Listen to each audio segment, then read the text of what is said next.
Three, two. Hello, everybody. It's Andrew Hughes here from Designing Digitally, here for a TLDC cast. Joined today with a good friend of mine, Duncan Welder from RISC. Hey, Duncan, how's it going? Oh, doing real well. Glad to be here this morning. Yeah, talk about a little data. Yes, Everybody's actually, favorite learning topic. Today is one of my favorite topics, actually, is data. Data. Tracking data, learner data, performance data, KPIs, xAPI, and we're going to talk all about all of that fun stuff. But for all of you that have ever had any of these with me before, one of the things that I like to do is talk a little bit about the backstory and the history of the person that's joining us today, because every single one of us has a unique story to tell. Every single one of us has a perspective and understanding of our industry and can see trends. And in my opinion, Duncan's been a friend of mine from the industry for many years now. And the things that they're doing with xAPI and what they do over there at RISC is amazing, but they wouldn't get there unless Duncan got to where he is today. So with that said, Duncan, tell us a little bit about yourself and what you do at RISC, and then we'll jump into a little bit of the history. Sure, absolutely. So I kind of started out life on the on the traditional instructional design and very early, mid '90s computer-based training development side of the world. So, working with the old authorware and toolbook kind of days there, and then pretty quickly fell into the fact that we needed to do some more in-depth tracking.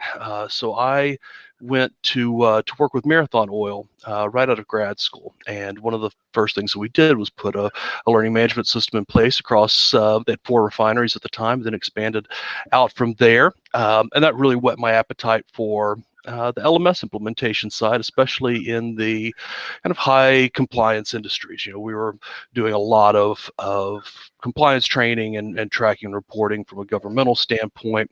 And then, oh gosh, I guess 2003, I switched over to RISC full time and spent the next 12 years, 13 years doing LMS implementation, and then in 2013 or so, started working more and more with xAPI, and that kind of opened my perspective more to now that we can track so many more things than your traditional, hey, did I pass my test, or is everyone, there's a large number of people failing a particular objective inside a course, looking at that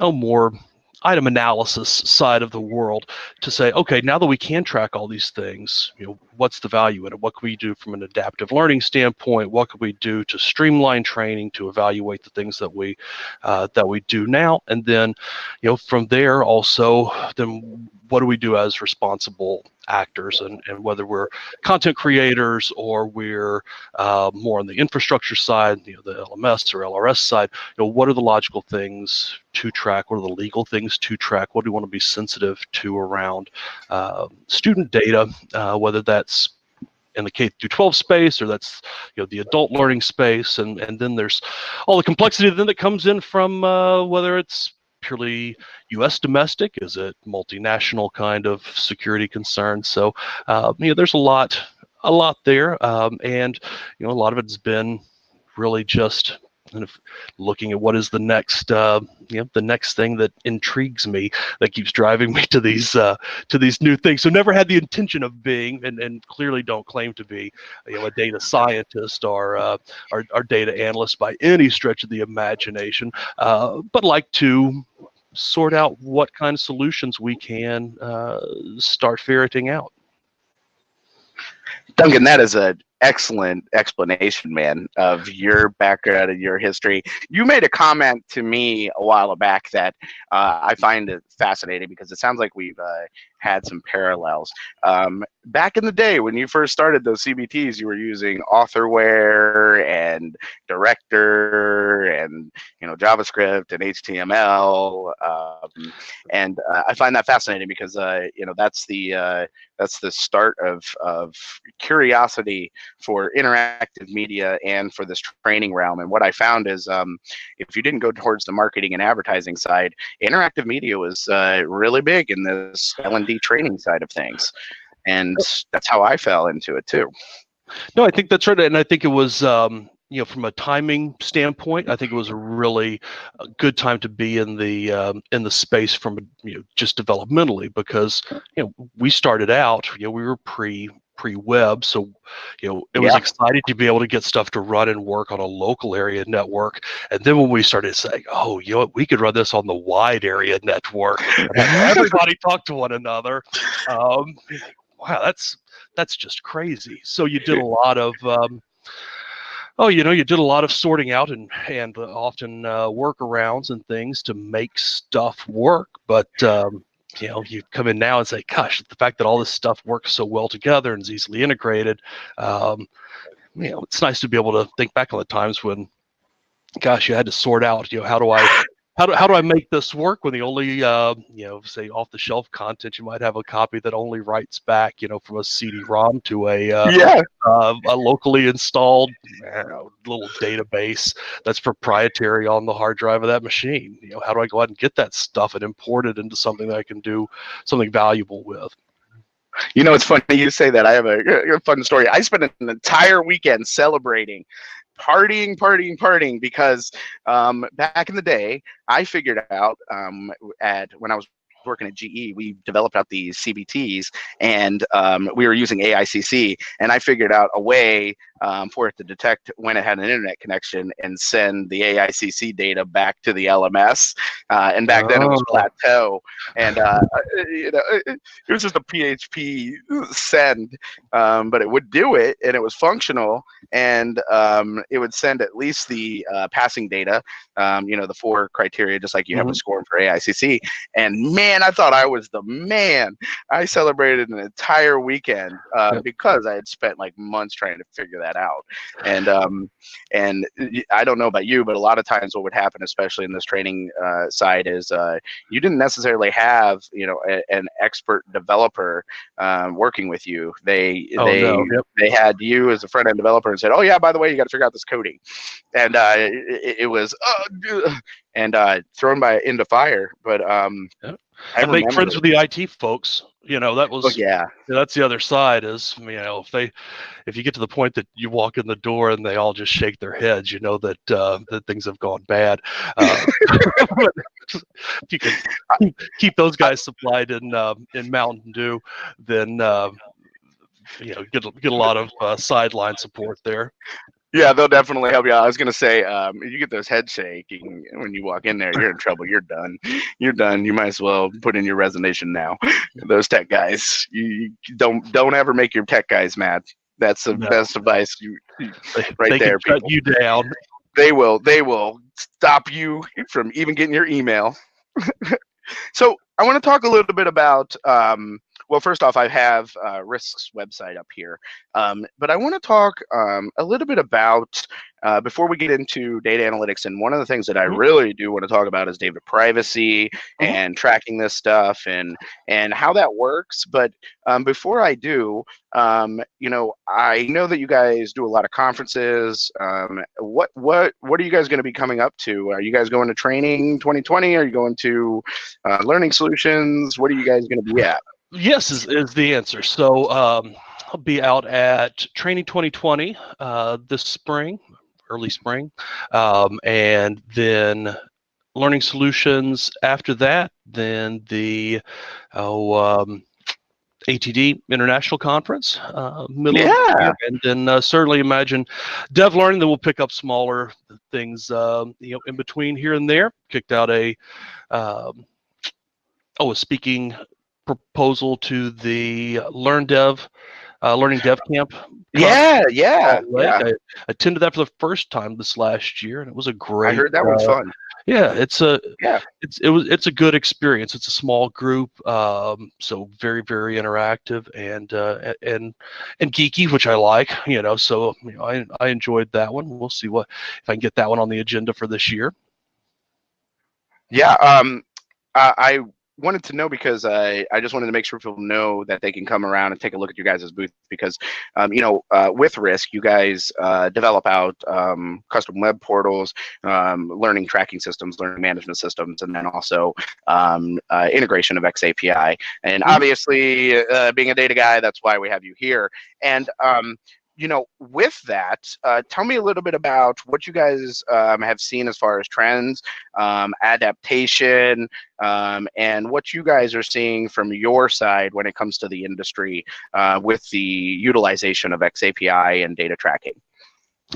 All right. I guess probably the big thing that I've started to see is that shift where for so long it was, the center of the training universe was really the learning management system. And this is a place where you went to get information, or it was managing, hey, Duncan, you have to get your commercial driver's license renewed, in 90 days or whatever the case was there. So it was kind of that central place. And now what I see is a bit more of a shift where that LMS still has valuable components. And, in all fairness, right, I've been an LMS guy for a number of years and still work and support that space. So things like scheduling and requirements reporting and those things still critical in a lot of businesses. Not everywhere, but in a good number. But now the fact that we can have a learning record store that's capturing additional data, some of that may be from the learning management system, because I really do think that ultimately an LMS is just another xAPI activity provider, like a content module could be, or a mobile app. But now with that learning record store as a more central focus to capture data from different inputs, it helps us get past a lot of the challenges that I think a number of companies and a lot of public sector groups have had, where they had multiple learning management systems or multiple tools where they were trying to get data in and combined and just didn't have a good way from an interoperability standpoint. So, so now instead of having to try to shoehorn things into the LMS kind of model, now we can really look at, well, what are the best tools for our job, and use the learning record store really as the hub for integration there. And then the other thing that I see that's been an expansion is the fact that we can start tracking stuff that's not on the LMS side. So we do a lot of space learning delivery. So we have a tool there that will send out training content, via text message that someone can go through, and all of that information bypasses essentially, the LMS. That text message would have a key in it that sends records back to the learning record store, and then we can go through and do our reporting there, or port that data back over to the LMS. So things that you couldn't do before as easily, and I think that's the real key. There's nothing that I see happening now that you couldn't, if you in the past had thrown money and technology at it, probably could not have done, but it would have been expensive and it would have been proprietary. And now with xAPI, it frees up a lot of that, a lot of those tools from an interoperability standpoint. I can use it here, you can use it there. We don't have to worry about interoperability as much, because we have standards around those different profiles for xAPI. And let's talk a little bit about that. Let's take a step back, and the reason why is you and I are very nerdy, and let's pretend that I'll take that as a compliment. Yeah. Okay. Yeah, I hope so, buddy. Also, side note, we also have beards now. I'm trying to be cool like you and grow a beard, and we'll see how that works. And everybody that's listening to the podcast, that I have ADD, so get used to this random stuff. All right. Okay, so back to what we were talking about. So let's say, and the reason why is there's a lot of conversations. Like a friend of ours, Melissa Malloway, talks about this. Many different individuals. Aaron, that's a friend of ours, talks a lot about this. Everything they're doing over there with Watershed, we talk to them on a quite a daily basis. But what ends up happening is you and I get into these very technical, deep conversations with them. And so what I want to do is take a little step back and kind of say, okay. Hi, I'm a training director. I've been used to SCORM for the last 20 years, and all of a sudden, now xAPI is accessible to me. And I want to know, what do I do? And what I mean by that is there's a couple things in the conversations that I've had with people that I see a little bit of a disconnect. First off, how do I store this LRS, and do I have to run it, and what do I have to do, and why? And then second, how do I connect this, and what do I track, and when do I track, and what And so, and I state this because you and I both know in marketing, they've been doing this for 15 years. And so we're just now getting into this analytics side. Mm-hmm. So, the first thing that I always do is say, let's go look and see what marketing did 15 years ago, and we can answer that question. But I would rather from, you get a sense, if I was a training director just being introduced to this in a layman's way, how do I get started? What do I do? Okay. No, it's completely fair. I think the big thing is that ultimately I don't really ultimately I don't care about the technology itself, whether it's SCORM, right, whether it's SEC, whether it's xAPI, which again, which is a little different there. But what I need is solutions on things, and you're absolutely right that training has been limited to fairly poor data, limited data, not necessarily. Yeah. Right. It's, I want to make sure we're accurate, and those things are good. But, we've tracked completions, we've tracked scores, we tracked the number of people trained over the course of the year, or what we always affectionately call, the tons of humans trained. Right? This is a seat type measurement. Yeah, your flow. We call it your throughput. We understand. We got 100 people in. This is the this is the volume. So this is what we've kind of traditionally looked at there. And I think if we get to the point of, if you're getting to that point of talking to a training manager, a training director that says, all right, what do I do with this? Well, the technical side is pretty easy. An LRS is just a database. It's got pretty fixed standards. There's a conformance test that the ADL has put out, so a government developed test to make sure that it works the same way from one to the next. So you do have that interoperability piece. So those technical pieces to me seem easier. I think the question that's better to come up with is, what is the information that you're looking for? You say, okay, I want to be able to go through and really analyze training that is, or maybe training completions by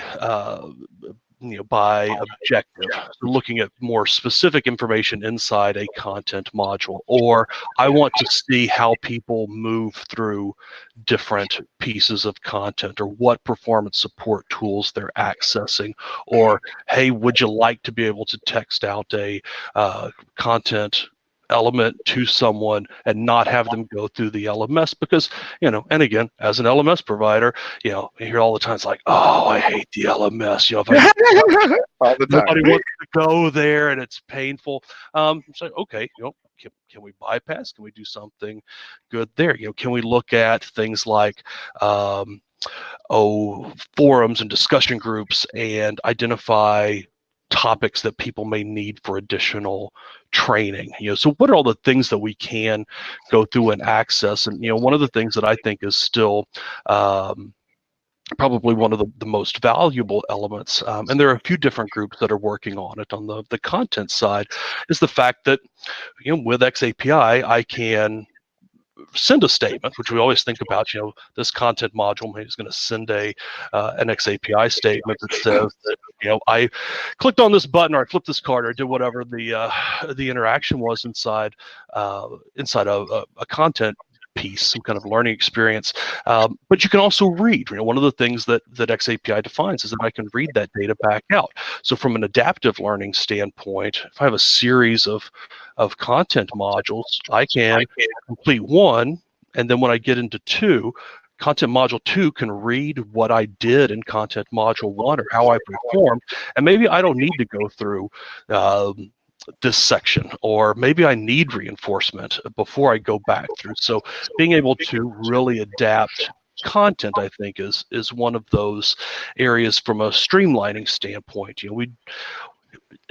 I think some of this is also almost as much cultural as anything else. We can't really afford to just what I call the sheep dip training method, right? Where you just run everybody through it. I don't know what you need, so here you're going to get sprayed with the same training to try to absorb something, so we can check that box. Where if I say, in the real world, I don't do that now, right? I'm not going to go through a hour-long training module to get one element if I can jump out and find just that piece. If I'm going to YouTube how to tie a bow tie, I'm not looking for the 15-minute video. I want the 2-minute video to bring me there. So how do we start learning from some of those things that people are doing outside of the corporate training environment and better utilizing them inside the training world? What I've always found fascinating about this this industry, I've tried so hard to make a stark contrast between checking off boxes for insurance policies and actually performance training. Okay. So in my opinion, your compliance and your insurance pieces, like our company, and I know RISC does, has general liability insurance policies. And to have those, we have to take training through the insurance company. And it's basically everybody here has to finish it and they got to pass it. But really, it's just for legality reasons. It's not actually to obtain the knowledge. For me, I try to push those as those are different. Those are your lower level blooms. They just need to remember this information. And I don't consider that actual performance training. What I consider performance training is how to train somebody to be a better welder, how to make sure that they can do the development of this LMS in a more robust way and be able to have the tools and resources to be able to solve the problems that they have today. And one of the things that you're talking about is we're finally at the realm where we can actually start to track that performance, much like we track performance with athletes. In the NFL right now, every single one of the they wear Under Armour underneath. They all have sensors that, under their pads and on their pads to track all of this performance, how fast they're running, how well they did this, how good did they do this. And we're just now getting into this realm. But I think what overwhelms people, and again, people in the chat, they can turn around and you can argue if I'm incorrect, but what ends up happening is when people say, I now have access to all the data and I can track everything I want, what ends up happening is they go, I don't know what to do. That's right. Or they follow the other trap of, I can track everything, so that's what I'm going to do, and then try to hope that some trend magically emerges. Right? I'm just going to stare at this pile of information. Which is probably not, the no strategy or the I'll take anything strategy. Just does not work, because not at all. First, just from having a quality data standpoint, you need to have some rules. How am I going to identify a person? Well, if you're using email, how many email addresses do you have, both personal and professional? And then expand that over the course of a career. That becomes a much larger number. So is that the right way to go? How are we going to identify different learning activities. So there's that whole side of, of the governance going through, and that's why I really look at, if you're going to create some kind of analytic, or you're going to build a process that takes advantage of xAPI, start off with what you want to do, what's your goal, Yep. and then from there back into what data you need and define it that way. So you're not starting off with the all right, let's just gather stuff and figure it out as we go. No, decide what your goal is, and then track the data that you need to get to that goal. Yeah, no, you're dead on. You know what what we have done, and it's the exact same thing you're stating, is we have actually looked at, okay, so what do we want the learners to be able to do, and what correct and incorrect behaviors are we trying to identify? And then we actually tie those data or those behaviors to the data points to track that data. So if we're making scenarios or even a serious game, which we do quite often, we're actually using xAPI to track, how effective they're doing at particular scenarios that are tied to a particular objectives, whether that's, I don't know, for sales, cross-selling, whether that's for HR, decreasing compliance violations, or something of that nature, where what we're doing is actually seeing how effective they've been with inside of the actual experience, and not necessarily, like you're saying, tracking everything for every purpose. We do not need to know how many times they clicked on a button, at least in my opinion, but I need to know if they have completed and accurately can go through these particular scenarios and figure out if this is an appropriate or inappropriate way to act in the workplace. And then we can actually look at that data. Yep, and I have been working with a project here just in the last couple weeks, and the rollout was this week, and it's largely an experiment to see how. Oh no, you still there? Oh, am I lost? Hello. Oh, you still there? I am. Oh, I'm sorry. Okay. Sorry about that. Oh, no problem. So kind of back to that, it's it gives you the ability to to do some experimentation. And I was mentioning this project that have been lightly involved with over the past couple weeks here, where they're just evaluating two different delivery methods and using xAPI to see how people do interact with the material, how often they're going in, what kind of things they're doing and jumping around. So in that case, even though in a general sense, I don't, I find very little value in, hey, they click this button, or hey, Duncan experienced page 1. Well, okay, great. What in the world do I do with that? But if you do need to start looking at different delivery media or different methods and evaluating the results, then it gives you a pretty easy way to do that. So you can do some validation versus kind of the route that we took in the past, to say, all right, let's get subject matter experts together and we'll develop a program, whether it's a class or it's an online course or it's some kind of blended activity, and then you roll that out and just hope that it made the mark, right? There's very little evaluation. Let's say this is one of my my probably 25-year-old war story now. I was super excited because I was this young kid. I like evaluation, right? So training evaluation is important to me. So I'm young and fresh out of school, and we had this training on steam traps.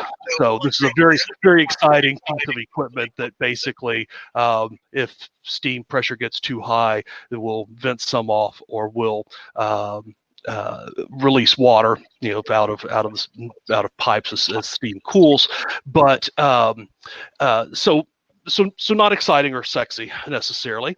But if these things don't work, then you end up wasting a lot of steam especially in a plant environment. And if you don't keep those things maintained, then you end up paying more for firing your boilers, right? Which is Yeah.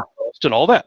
So we did this large training program across, about 90 people that were in charge of maintaining these things. And, of course, had to buy equipment so they could do more monitoring and, set up places where they could get to all the equipment that they needed, or the supplies, I guess, if they needed to change something out. And then I'm thinking, gosh, this is the absolute perfect, grad school example here, right? I can go right in. We can look at who was trained, what were our firing rates for boilers before, what's the firing rate for boilers after. As people come through, we've got work orders. We can see how much we get a decrease in, in these problem steam traps. And I had the operations manager, it was a guy's clearly been around a long time, chemical engineer, MBA, smart guy. He looked at me and said, Duncan, we don't even evaluate, we don't even do a post-mortem on engineering projects under $30,000. We are never going to do this evaluation on training. And I was like, oh, okay. Like, man, I was so excited. We get to do a real, level 4 type evaluation, in this perfect environment. We have all the data. We just don't have time for that. And it's not worth it. And you think, oh, how disappointing. Right. And knowing that it was right there and able to be ripe and ready. Ripe and ready. However, though, I think, like we were talking about, you're going to have this fundamental shift with inside of culture where they start looking at this as performance training, and we start looking at each other as athletes at our jobs. And I state that because I come back to the culture side. Here, we're a democracy. It's a team atmosphere. Even though I am the president of the company, I only have one vote here. So it's allowed for people to have that ability and have that power, and gives that culture to allow that to happen. But there are some people, some places that, hey, we gave you the information. We need to move on.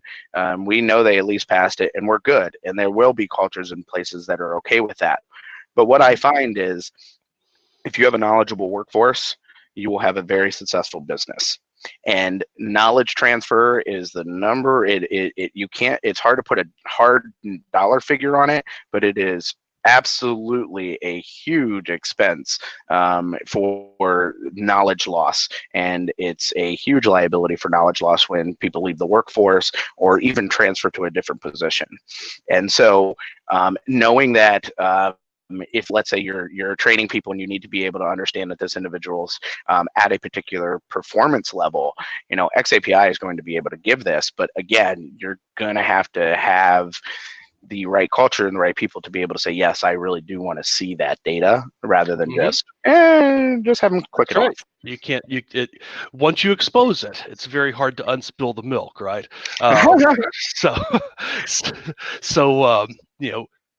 Be careful what you ask for, because if you want to track this, and what are you going to do with the results then? And this is no different than always talk about. People always wanting a level 1 post-class evaluation. All right, so what are you going to do? Well, back to your point about the compliance training. Well, you know what? There's nothing I can do if you really don't like to go through bloodborne pathogens awareness training every year, but you have to. I want it to be good. I want it to be of value, but hey, the laws, we have to do it, right? So at some point, it doesn't really help me to continue to evaluate your satisfaction with it, right? We want to try to do it, but we got to get it done, right? So you got to make that happen. It's funny you say that. Is I think a lot of this comes down to the fact that we were on this thing, what I like to call academic bulimia, where in the past it was just memorize this and dump it back out into a test. And fundamentally, we've just now gotten to this shift of accessing information when we need it, and we're now at a point where, as the people that have to track this, we are slowly learning that academic bulimia is not working very well, and it doesn't work well in the K through 12 system, and it's really not working well for us.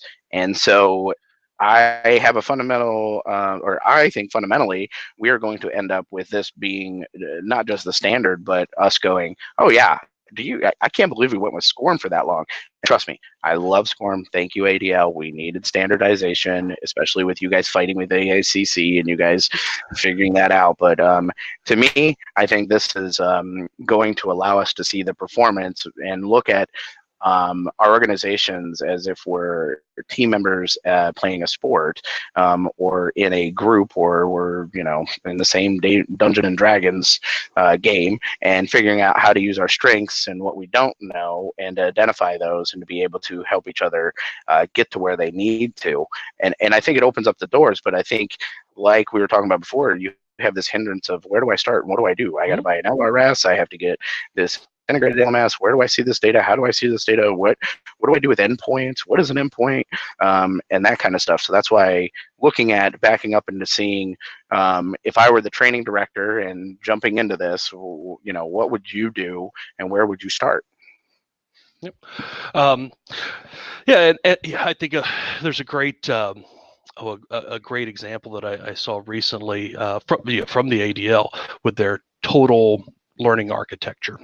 So instead of worrying about how to make all these pieces fit and interact with each other, they started looking at essentially, I'm going to get information from someone when they're sophomore in high school and they take the ASVAB, and that could go all the way through a 20+ year military career.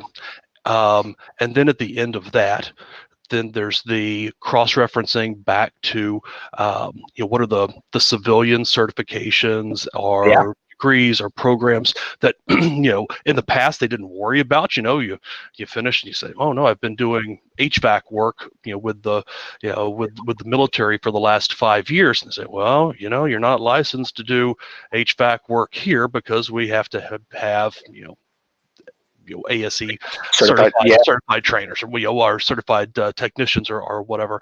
So they started looking at all the different pieces, right? And some of that is performance reviews, some of that's training, some of that is your choice on where to go, and then there's also the supply and demand, where they need to start putting people and say, okay, what are the data points that are important to tether all these things together, and how do you track that? And from their war stories, I hear about folks that they get transferred from one location to another, and the last thing you do before you leave is you get a giant paper folder, and you physically carry it to your new post and hand it to them and say, this is all my personnel stuff. So I think those days are slowly dying, right? It just we're going to be forced to do better. Go ahead. I'm sorry. Oh no. I was going to make the comment. I think it's funny that you state that about bring all my stuff. So 3 years ago, I applied for professorship at the University of Cincinnati, and my binder, this thick, no joke, so half the size of my head, people, and I physically had to turn in a binder to get the promotion. And it was mind-blowing, because I was like, hey, I had to dig up a decade's worth of certifications, history of where I presented, what I've done outside of the classroom, what I've done in the classroom for a decade. And I tell you that because the Office of Personnel Management, when they do the background checks for your level 1 security clearance, only go back 7 years. So I had to extrapolate 3 more years of what I did. And for any of you that don't know me, I don't remember what I did yesterday, let alone what I did 10 years ago on 11/20 or 2009. Yep, and I tell you, one of the things that I see is a pretty stark difference. I do a few conferences in Europe, and one of the things that I started hearing, 4 or 5 years ago there, and it's probably preceded my first awareness of it, was this idea of having your own portable CV, right? So instead of the company owning those learning records, training records, and then when I move from one company to the next, outside of things like certifications, that stuff generally stays behind, right? Yep. with the philosophy that I've seen in Germany and England both, those are my training records. So when I go Yeah. from one position to another, or I'm applying for a new position, I'm doing something else, then how do I take and transfer those? Which then leads to, there's a lot of stuff that gets tracked against me. I might be in a some kind of high quality sensitive manufacturing job, right? So any change to a piece of equipment, any new calibration, I have to go through some kind of management of change acknowledgement. Well, that stuff is never going to be valuable to my next employer, but it's critical today because we can get audited on that. So Yep. what is the what do I turn on and what do I turn off when I move that that electronic CV? And again, this is one of those that, just like the the military example where they're getting down to the ASVAB, is like, well, gosh, now you've got training that's happening to a person that is, or someone's going through that's below the age of consent. So what happens with the data privacy around those records, and how can we be sensitive to those kind of changes? So that brings us to the next conversation, because we got about 20 minutes here. I want to talk a little bit about data privacy, because here's a good example, and don't make fun of me, okay? So we use API. Well, don't make fun of my screen, I guess. Is because you're going to be like, why did you just do launch and completed? I don't want to show the rest of the data because this is our customers' data. Sure. But what you're looking at is we use xAPI all the time to track a valuable data, because there will be times where a lot of these customers don't have xAPI, they don't have an LRS, so we'll track that data and provide that data back to them.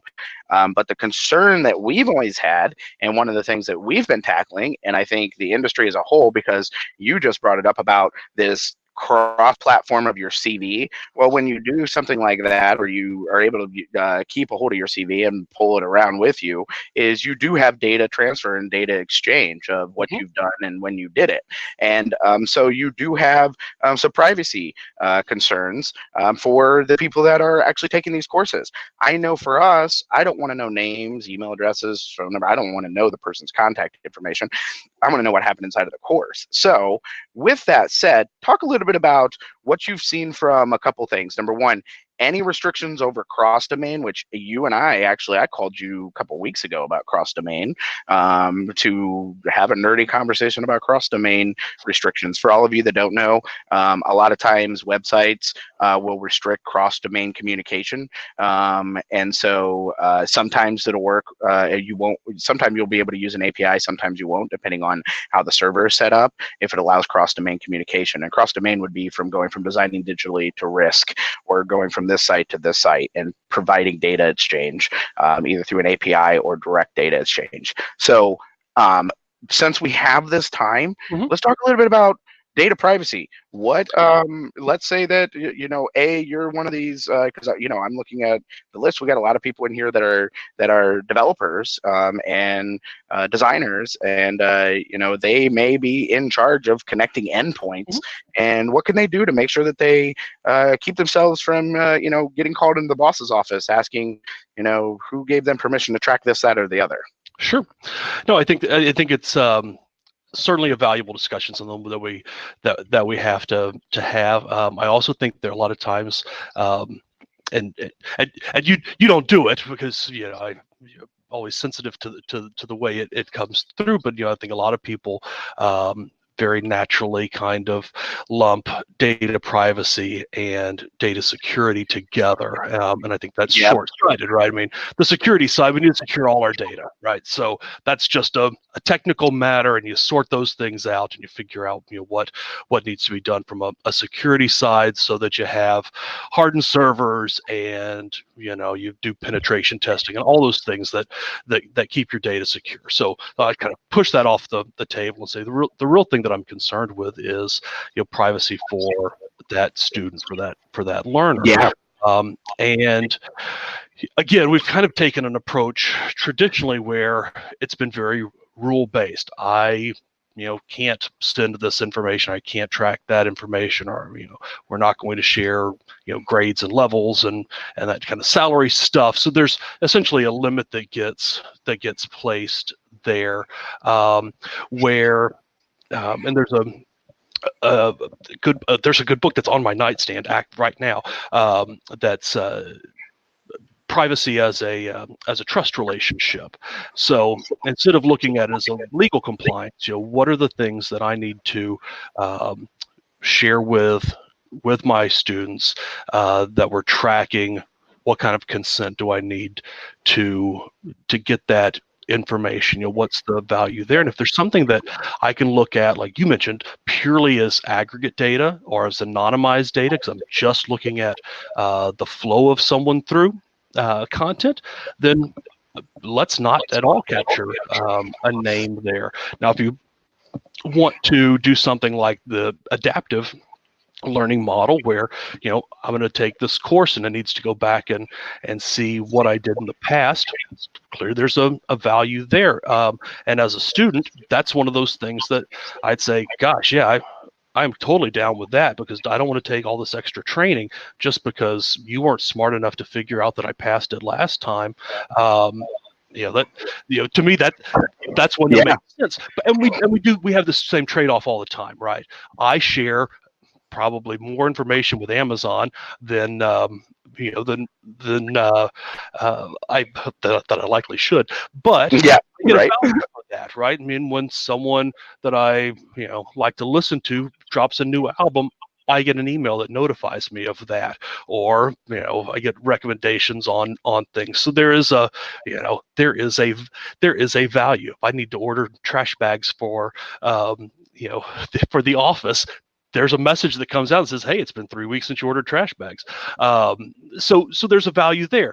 Now, the data that I'm interested in sharing at that personal and intimate level with someone like, we'll use the IRS for an example, is very different. Right? I have a different trust level there, and I probably don't want to share everything in the world that I do, because I don't see that there's a value. There's something that they're going to do. I have a distrust, or at least a concern there going in. So what are the things that we need to track in a personalized way? What are the things that we need to track in an anonymous way, and how do we separate those?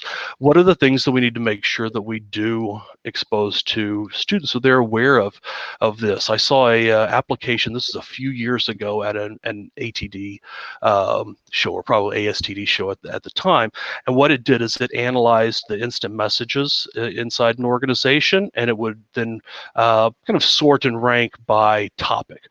Who are the people that were discussing these topics with the greatest frequency, and their shtick, standing there Very cool.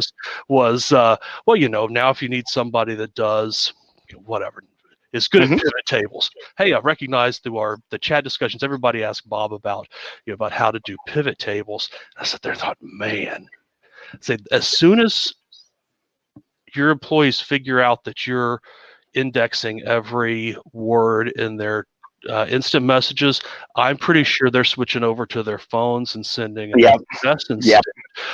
This seems like a dangerous route to me, unless I have a clear understanding of how and why that data is being used there. And then that opens up a whole additional animal. I am not sure, and it's not a space I work in heavily, but that K through 12 space. How do I get consent to store records for a person that's under the age of consent? I know one of the examples that I have from Megan Torrance up with Torrance Learning in Michigan. She has she's done some work at the school level, and working with museums to get essentially the cross-reference between state learning goals, at different levels, and museum exhibits, but they do it all in an aggregate way. So they're so what they do is they know that the group 1 versus group 2 versus group 3 went through these different exhibits. These are the topics that they have mastered and or at least been exposed to, or whatever the case is there, and then they can report those things back, back at a state level, but they stay completely out of the individualized student data, because the museum doesn't need to know the names of, and doesn't want to know the names of those students and any kind of additional information there. I've seen this carried over a little bit more on the GDPR and the international side, where the statement has come through and say, okay, from my very American perspective, I've always looked at it as, hey, I have to do this training as a condition of my job, right? So there's an expectation that I have that data there and is stored, and my company is going to have access to that. We look at it, and I'm an adult, right? I can choose to share something or not. I have that that ability, and the court told me to do that. But say from the standpoint of again, a power dynamic, and you say, can you really freely consent to share this data with my employer just because it's been not just because it's been asked for, Right. because they're in a position of power over me and I can't really say no. So is my consent even valid there? From a situational standpoint. And you bring up what we've been juggling, and just so everybody knows, this is RISC's xAPI statement viewer. Sorry, just jumping stuff on the screen so people have something to look at.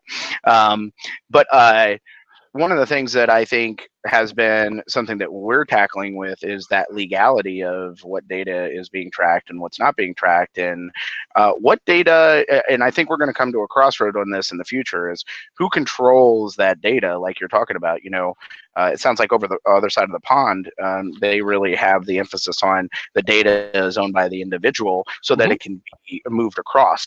Here in the US, this is why I, as somebody that has specialized in game-based learning and serious games for corporate training, I can tell you one of my biggest pet peeves is the fact that we keep giving badges and leaderboards, but as soon as that individual leaves the company, it doesn't matter anymore. Sure. So truthfully, it really doesn't matter to them. And so what we see leaderboards and badges take off at the beginning because everybody thinks it's cool and they start to adapt it, but and they really see that it doesn't serve a underlining purpose, and it can't be pulled across the board unless you're using something like open badges or an integration like you're talking about into LinkedIn, where LinkedIn becomes our CV at all times, or we have the ability to pull our digital CVs. So we're constantly battling with that. How do you make sure that you're pulling out data without compromising yourself? Because you probably, I don't know how many people know about the DFAR, the new DFAR regulations for cybersecurity, but the way that it works right now is the government basically says, in the past, it used to be on the prime contractor, which is the person that wins the contract with the federal government. Now the liability of cybersecurity is passed down. So that means if you are subcontracted for a federal government project through, I don't know, Raytheon or something like that, and you violate some cybersecurity issue, you're actually going to be the one that's liable legally for the federal government and not Raytheon. So it's a whole different approach to data, and they call it data at rest. Wherever that data is resting at is who's liable for it. So now you have a situation where with data at rest, who's liable for what. And for us, I don't want to know who the learners are at all. I don't want to know anything about that individual learner. I want to know the performance within inside of the learning. And that's what we are expressing explicitly. But I can tell you, IT, I don't know how much, have you seen pushback in IT about, integration or putting this in? I have, Not specifically. See, clearly, I think that one of the issues that I've run across on the IT side, their focus tends to be more the security side versus the, which certainly gets down to the data at rest, data in transit, and being able to trap that stuff and is it encrypted and and where it lives. But I get many more questions about how do we validate that that this is the correct person, right? So we're using some kind of SAML single sign-on, or you have unique IDs and passwords, or whatever the case is that needs to identify me as me inside that corporate environment, versus what data are we actually tracking. I get very few questions from IT folks on on that. Do you? Yep. That's fascinating. I'm glad to hear that because as somebody that like we work with a lot of banks, and between banks and universities, they have some of the very the most strict, obviously the federal government, but some of the most strict data policies and restrictions on what data can be tracked and what cannot. And I find that as long as the bureaucracy isn't in a way, we can certainly get the data that we need. The concern that I always have is, like we were talking about before, is the data overload. And so I want to talk a little bit about that. And I know we talked a tiny bit, but what we try to do is I try to look at the competencies and your objectives that you have within inside of the course and align what we're tracking across those objectives. And what I often see is you're actually able to then come back and make refinements and revisions. So you were making a comment about spaced learning. For us, what we're building now in each one of these learning ecosystems or learning curriculum that we're developing for these companies, a lot of it is that way because we are able to not just, with xAPI, we're not just able to build out this curriculum and launch it and say, okay, let's wait and see what happens. We're actually able to come through with an agile methodology afterwards and make those refinements because we see what's happening and what's not working. Sure. And what I have said to people is we have to take these things and change that mental thinking of we built this course and we're putting it up in the LMS to collect pixel dust. It now is this living, breathing thing, much like these websites. And I tell you that because I know Anne's in the room and she's probably, I've had your website up for a while and I guarantee you she's already got a list of things she's going to have changed right after this meeting.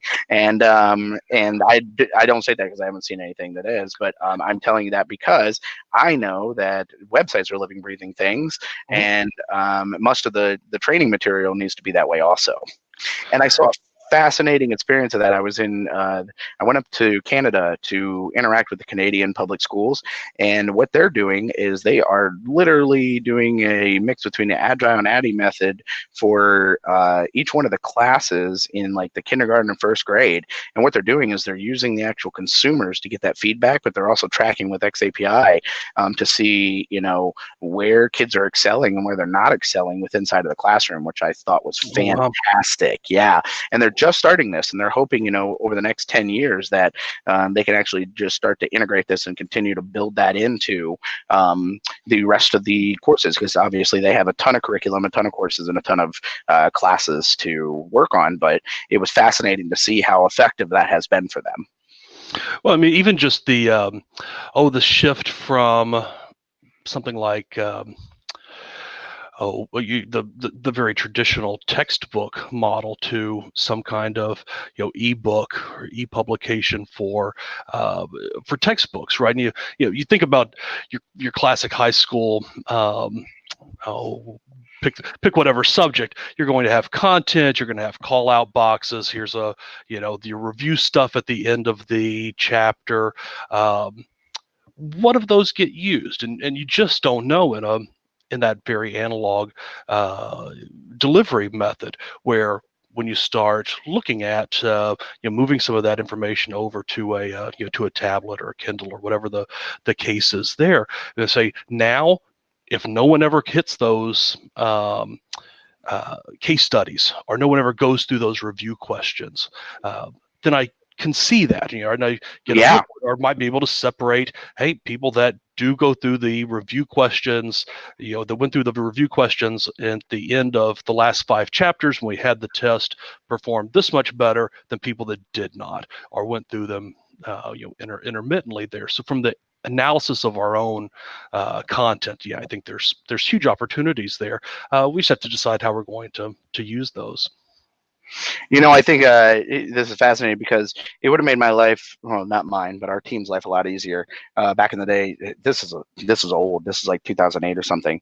But what we ended up doing is converting the DMV permit packet to a online learning experience. And what we did is we actually built a content management system of the quiz questions, and then we're tracking those individually so that we could see how effective each one of the quiz questions was. That way they could redo the quiz that way. But I mean, we had to do it in PHP and build it as if we're building a website to track that analytical data, because we didn't have something like xAPI to do so. Yep. And but it's the same thing. Then we were able to come back and refine those quiz questions. We're able to refine the actual training and actually look at that performance rather than just here it is, here's the information, good luck, have fun with it. So, yep. So I think that's a lot of it. Is starting off with the end in mind, right? What am I going to do? And then building a data strategy around getting to those goals, and the entire time being sensitive to, what are how can I be a responsible steward of this student data, right? Just like I would be with any other kind of sensitive PII kind of information. So all I can tell you for all of you instructional designers is not only did you now have to be a good designer and a good curriculum builder, but now you also have to think about data analytics and how you're going to track that performance. And you've done this before. You just haven't done it this complexity. You've already thought about this because you built curriculum and then you built quizzes at the end. That's still reverting back to how am I going to show competency in this information. But now what you're doing is saying I'm going to show competency by tracking that they did this right or that right. Before it was either because we were tying it to a quiz, but now what you could do is tie it to scenarios, tie it to different competencies outside of just a quiz question or questions. So to me, I think this we're right on the cusp of seeing. Obviously, it's being adapted by people rapidly, but we're going to see a fundamental shift in performance and being able to see, in my opinion, what you have as far as talent within inside of your organization and what they know and what they don't know, which we had a guess, but it's almost like word of mouth and marketing. It's happening, it works, but there's no tangible way of calculating that.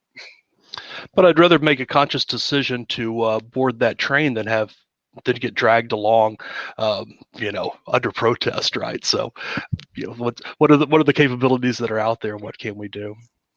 Right. Let's take advantage of it when we can. And I can tell you guys are doing some amazing stuff over there. I know many people are just jumping into LRS and into implementing this, but if they wanted to get a hold of you, how could they get a hold of Duncan? I'm super easy to find. So I'm Duncan W at RISC-Inc.com. I guess I can drop these things in the chat window, can't I? So I am Duncan W at RISC-Inc.com. I am Duncan WIV on just about everything else. So Twitter or other things there. Clearly, so you post the RISC website. That's the RISC-Inc.com. Oh, look, Anna's even putting my Twitter out there. Danger. Dun, dun, dun. So yeah. I am easy to find, and always glad to to have these discussions, or if you want to bounce anything around, don't hesitate to holler. Yeah, absolutely. Thank you so much, Duncan. I will tell you, it's been very enlightening. I hope to continue this conversation. Maybe one of these times we can have you on again to really dive into more of that data privacy pieces. I think that would be something I know everyone here is probably wondering a little bit more about, but we're out of time for today. I do want to say thank you, Duncan. Thank you for your time today. And to everybody that joined us today, thank you so much. Hey, thanks for having me on. I always enjoy it. Yeah, and until we speak again, everyone, stay creative. All right. You guys have a good day.